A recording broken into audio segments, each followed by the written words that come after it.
Hello to whoever decided to click on this video, and welcome to the inaugural episode of the ChavaCast.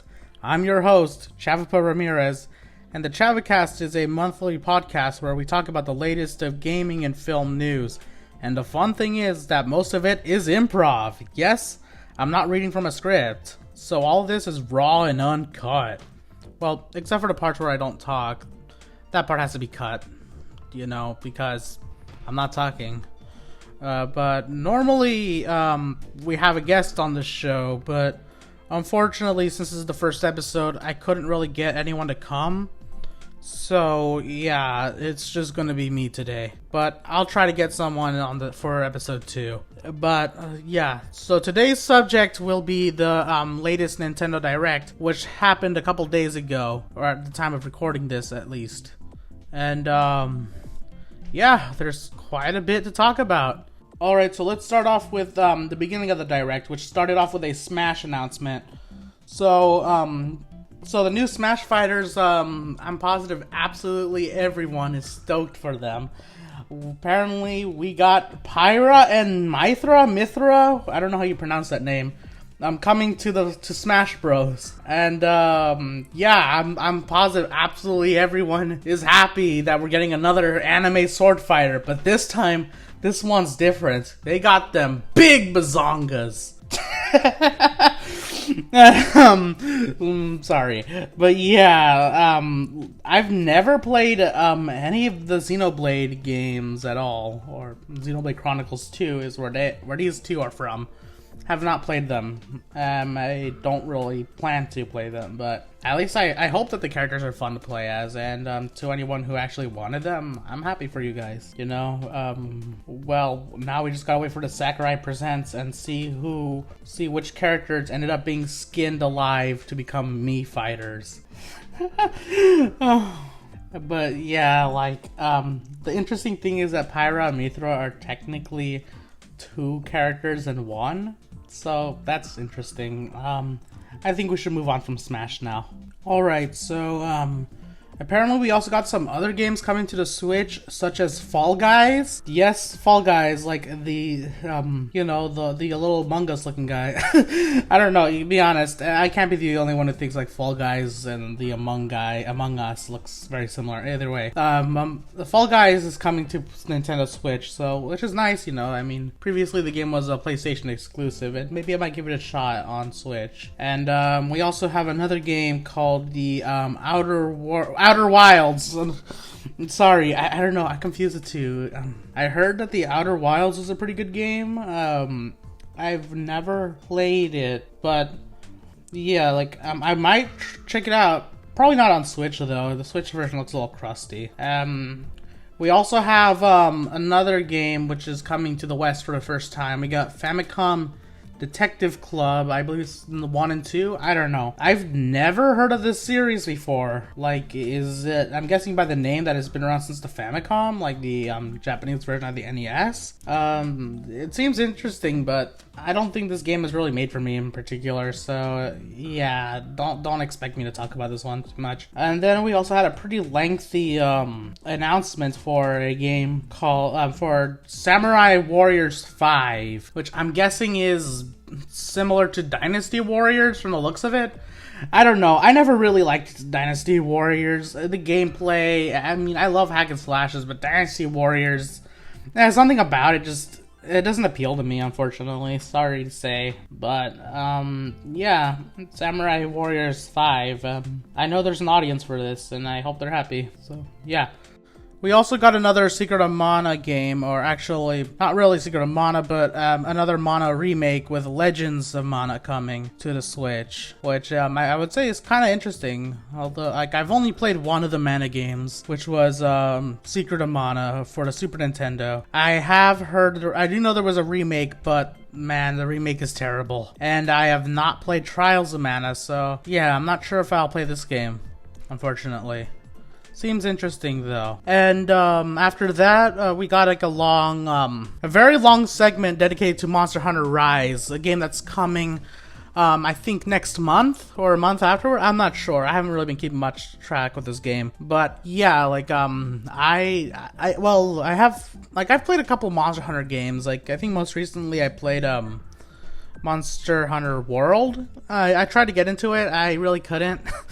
But yeah, Monster Hunter Rise definitely does look interesting. Although I did play the demo of it, and I mean I enjoyed it, even though there were some graphical issues, which I think is what might have spoiled the game for me, unfortunately. But yeah, the majority of the direct was how can I put this lightly? Kind of underwhelming. I mean, we did get some interesting games, but for the most part, like we got some interesting games, but I'll save that for later. But for the most part, we just got like some games that just seemed like, huh, what? And why? I mean, we got Star Wars Hunters, which we barely saw any. We didn't even see any gameplay at all. From what I know, it's a free-to-play Star Wars game, which when I hear free-to-play, I'm like, oh god, microtransactions, and it's gonna be shit. But this is not being made by EA, but rather the mobile company Zynga? So that's interesting. Who knows? I mean, I can't really judge the game. We also had Plants vs. Zombies Battle for Neighborville. I did not even know Plants vs. Zombies is still a thing. Like, I thought it died off, like, a long time ago, and this game, it just looks like another Battle Royale-ish game. Yippee. We also had Neon White, which, it just looks like another, like, rail shooter, or, like, not rail shooter, but those kinds of shooters. I don't know, I can never get into those games, unfortunately. We also had, oh yeah, this game that I kind of like to shit on. DC Superhero Girls Teen Power, a game that personally did not belong in the direct. Like, this is just shovelware. And you know what this actually reminds me? This reminds me of when Nintendo had that huge announcement last year. They're like, we're going to reveal an exclusive game for the Switch that everyone's going to love. And then it ended up being a shitty Bakugan game. Yeah, like that's what that's what it kind of reminds me of. But yeah, like the DC Superhero Girls game, it like I don't know, like this is okay. What I'm gonna talk about right now is not towards the game entirely, but just kind of towards the art style of the show. And no offense to Lauren Faust, I think you're a great person, but the art style is really ugly to me. I'm sorry, it's those lips. I don't like when you give characters big fat lips. Something about it just bothers me, and these.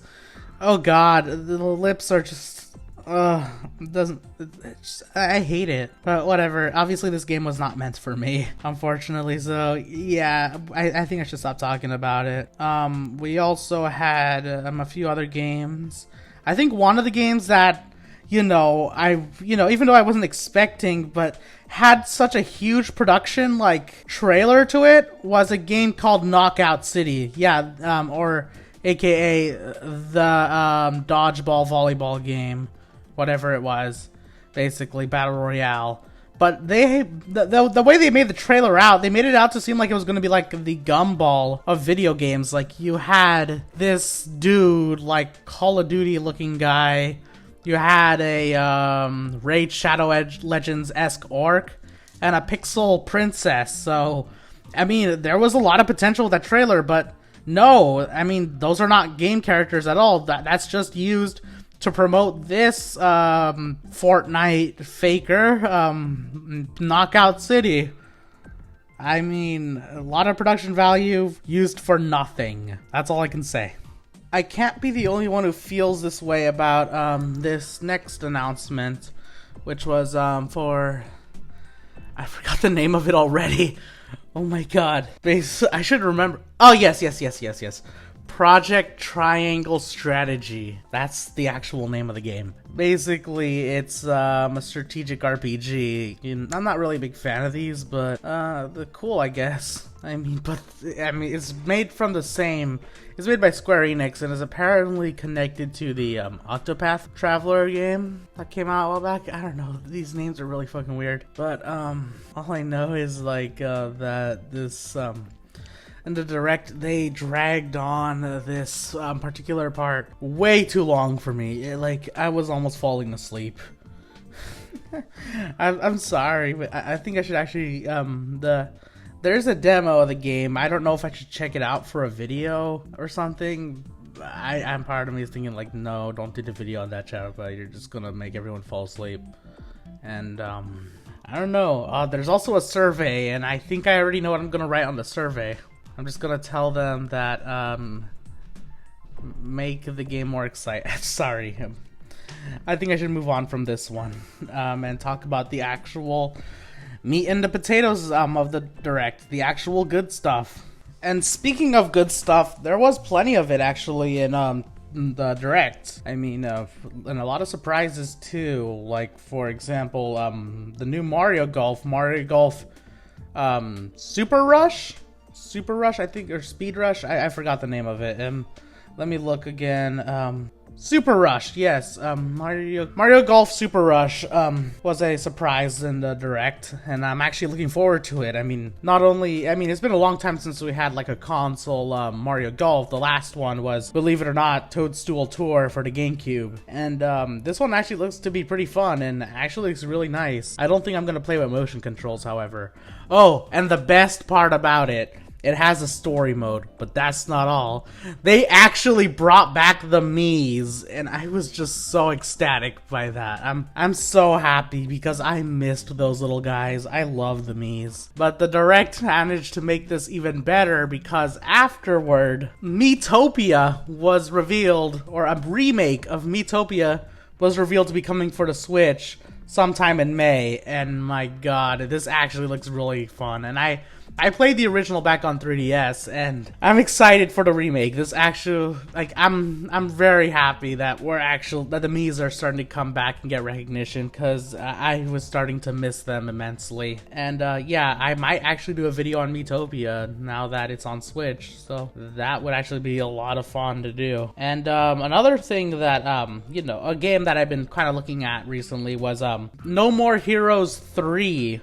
Which is apparently we finally get to see some gameplay, and it actually looks like a lot of fun. Yeah, I have never played a No More Heroes game, and I probably should play at least No More Heroes 1 and 2 before this one. And man, this game just looks like it's gonna be a riot. And to those who are wondering, who have not watched the Direct, yes, we did get some Zelda news. Although, is it the news you wanted to hear? That all depends on you. Basically, Eiji Aonuma announced that the Breath of the Wild sequel is gonna be delayed, and that they don't really have anything to show for it right now. So yeah, basically, if you ever see a head of Nintendo standing in that position, you better run, because there isn't anything good coming out of that. But that doesn't mean we're not getting anything Zelda related, because we are getting Skyward Sword HD for the Switch. Personally, I've never really truly played Skyward Sword. I did play a demo of it back in 2011 at a Nintendo event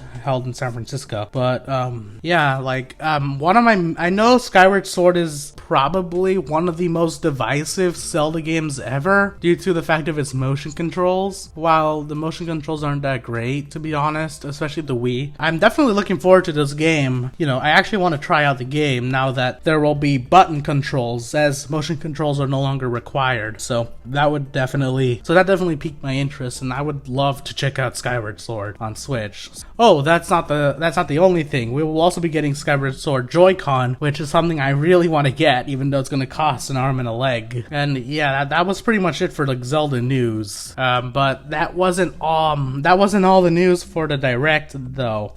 And to conclude all the Nintendo Direct, the final announcement was a game that, you know, I believe was highly requested. Not by me though. Definitely not by me. And kind of felt like a funny coincidence, especially after I did my top 10 most disappointing games video. In the end, if you saw that video, you know what my number 3 spot was. Yeah, Splatoon 3 was announced. Are you excited? Because I am, kind of. Basically, I have, in case you're unaware, I have not had a good experience with Splatoon 1 or 2 any of them, especially when it comes to the online, the turf wars and stuff. I did not have a good experience with the game. So I'm not like super hyped for Splatoon 3, but since I already spoke about the other two, I feel obligated that I have to do this third game, and I'm actually hoping that this game will improve on everything that I had a complaint towards. And I mean, it looks nice. I feel like I'm gonna make a video on this game when it comes out, which apparently won't be until next year. So there's your first season 2 video announcement. I don't know if I'll keep my word on it though, so don't count your chickens. And yeah, that was basically the Nintendo Direct. I apologize if the majority of the video, the audio quality kind of shifts between, and I apologize about the improv. This was kind of a last minute thing since I wanted to talk about the Direct, but I didn't have enough time for like editing and stuff. So yeah, it was just very sudden, and I just wanted an excuse to talk about it, and I also had to do the ChavaCast podcast, so I apologize for all that. And I'm positive that next time I get the chance to do this, I'll improve on the quality of it. So be on the lookout for more podcasts in the future. And thank you for watching this, the first ChavaCast ever. And I hope you all have a good day or night or wherever you are. Thank you for watching. Bye.